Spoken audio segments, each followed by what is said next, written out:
নিশো না শাকিব খান? ডেফিনেটলি আমার মনে হয় শাকিব ভাইয়া এত বছর ধরে ইন্ডাস্ট্রিটাকে ধরে রেখেছে, দে আর অল ডুইং গুড। একটা মুভির জন্য সে নিজেকে কিসের মধ্যে দিয়ে নিয়ে গিয়েছে। তো আমার মনে হয় everyone is trying their best and everyone is নিজ নিজ জায়গা থেকে নিজ নিজ জনরাতে তারা দে আর ভেরি গুড।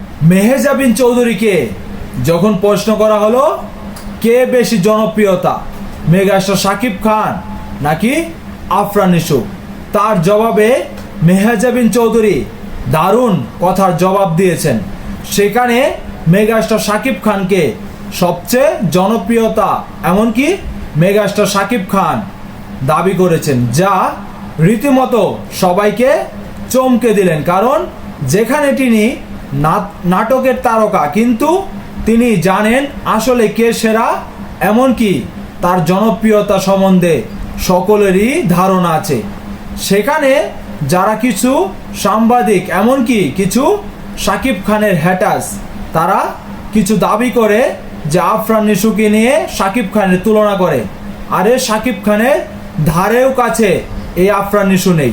কারণ যেখানে এই মেহেজাবিন চৌধুরী আফরান নিশোর সাথে বেশ অনেকগুলো নাটক সুপার ডুপার হিট করেছেন, কিন্তু সেই নায়িকা যখন মেগাস্টার শাকিব খানকে নিয়ে প্রশংসা করলেন, তা রীতিমতো শাকিবিয়ানদের জন্য একদম খাপের খাপ মিলে গেছে। কারণ শাকিব খানদের আসলে কোন জায়গায় গিয়ে পৌঁছেছে তা শুধু সকলেই জানে, কিন্তু কিছু শাকিব খানের হ্যাটার্সরা তারা বুঝতে চায় না, এমনকি মানতে চায় না।